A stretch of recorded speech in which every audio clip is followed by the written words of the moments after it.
দেশ স্বাধীনের পরে কিছু কিছু নাস্তিকরা ঢাকা ইউনিভার্সিটির চত্বরে বলছিল, এই যে ক্যালোগ্রাফি করস, আফগানিস্তান বানাইতে সার দেশটারে।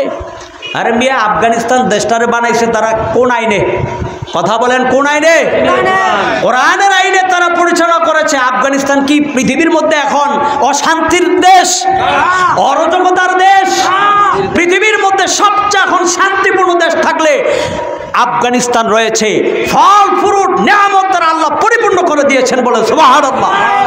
সেই দেশের নমুনা আমরা যদি আমাদের দেশে বাস্তবায়ন করতে চাই, আমরা নাকি জঙ্গিবাদ আর মৌলবাদী হয়ে যাই। চিন্তা করেন, দেশ স্বাধীন হয়েছে কিন্তু নাস্তিক মুক্ত দেশ হয় নাই। আমাদের আর একটা আন্দোলন করতে হবে, এই দেশকে নাস্তিক মুক্ত করতে হবে। কথা বলে ঠিক কিনা? নাস্তিক মুক্ত করতে হবে প্রত্যেকের অঞ্চলকে, এলাকাকে। আমি যতটুকু জেনেছি এই এলাকার মধ্যে ইসলামী আন্দোলন একটা শক্তিধর ইসলামী দল আছে, জামাত ইসলামও আছে।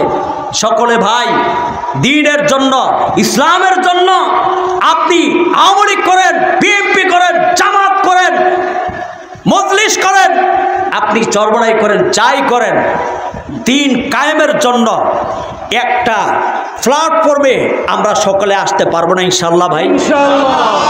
একটা দলে ঐক্যবদ্ধ হন, দেখবেন আল্লাহ তাআলা আপনাদের দ্বারা এই মাগুরা জেলাকে ইসলামী শাসন হিসাবে প্রতিষ্ঠা করবে।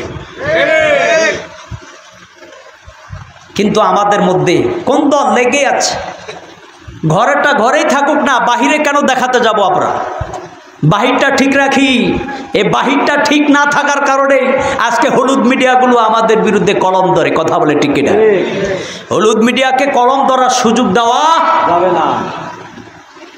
মনে থাকবে নি ইনশাআল্লাহ? যেভাবে বসছেন সব মিলে ঝিলেই বসছেন, এটা যেন এইভাবে দিলটাকে আল্লাহ তাআলা সকলের এক করে দেন, বলেন আমিন। নামাজের মুসল্লি ইমামের পিছনে যেভাবে দাঁড়ায় সেভাবে আল্লাহ আমাদের সকলের দিলটাকে এক করে দেন, বলেন আমিন। আমরা কোনো ভেদাভেদ চাই না। আমরা দেশে ইসলাম প্রতিষ্ঠা করতে চাই, শান্তি প্রতিষ্ঠা করতে চাই। সেটা চাওয়ার ক্ষেত্রে একমাত্র মাধ্যম হলো কোরআন। মাধ্যম কি বলেন? কোরআন।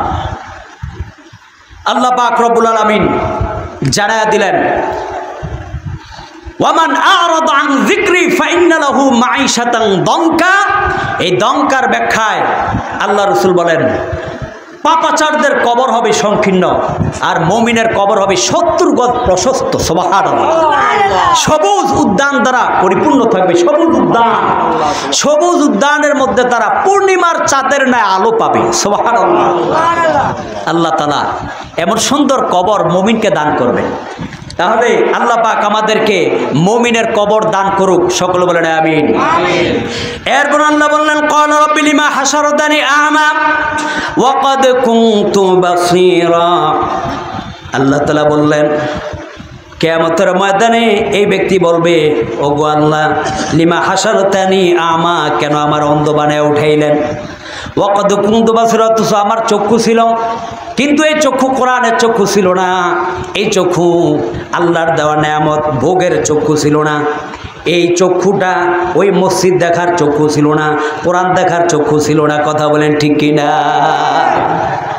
এই চক্ষু ছিল ওই নেতা, হ্যাঁ, তলে তলে দিছে, উপর দিয়া নেতা যা কইছে, ফুলের মতো পবিত্র, নামাজ পড়ে না এক ওয়াক্ত, ফুলের মতো পবিত্র।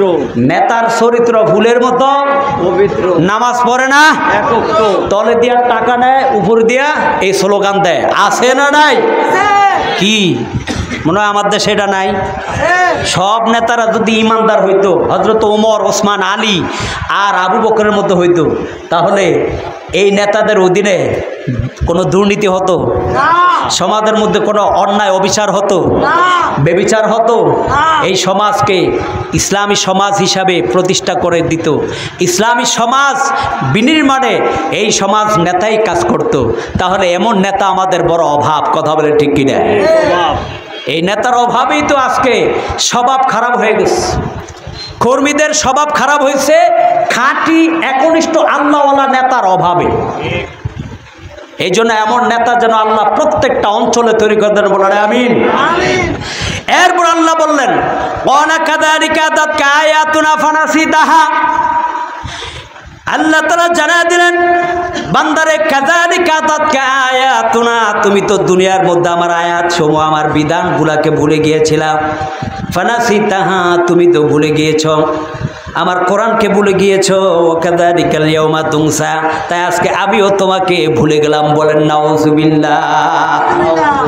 আহা, আল্লাহ যদি সেদিন ভুলে যায় উপায় আছে? উপায় আসেনি? তাহলে আল্লাহ তাআলাকে আমাদেরকে স্মরণ করতে হবে। কিভাবে স্মরণ করব? সূরাতুল বাকারার 152 নম্বর আয়াতের মধ্যে আল্লাহ জানায় দেয়, ফাযকুরুনি আযকুরকুম ওয়াশকুরুনি ওয়ালা তাকফুরুন। আল্লাহ বলে বান্দারা তোমরা আমার স্মরণ করো, আমিও তোমাদেরকে স্মরণ করব। আমার কৃতজ্ঞতা আদায় করো, তোমরা কুফরি করো না, মানে না শুকরিয়া করো না। না শুকরিয়া মানে কুফরি। নবীজি সাহাবা যায়েদ ইবনে আসলামা রাদিয়াল্লাহু তাআলা বলেন, ক্বালা মুসা আলাইহিস সালাতু ওয়াস সালাম, মুসা আলাইহিস সালাতু ওয়াস সালাম বলেন, ইয়া রাব্বি কাইফা আশকুরুকা, হে আল্লাহ আমি আপনার কিভাবে কৃতজ্ঞতা আদায় করব, কিভাবে আপনার শুকরগুজার বান্দা হব। আল্লাহ তাআলা জানায় দিলেন মুসা রে, ফাকাল্লাহু রাব্বুহু তাযকুরুনি ওয়ালা তানসানি, তুমি আমি রবকে স্মরণ করবা সদা সর্বদা, ভুলে যেও না, ভুলে যেও না। মাহফিলে আইছেন আল্লাহর স্মরণ করছেন, মসজিদে আইছেন আল্লাহর স্মরণ করছেন, হোটেলে গিয়া শরাব পান করছেন, আছে না নাই? বিয়ার মজলিসে গিয়া শরাব পান করছেন, আছে না নাই?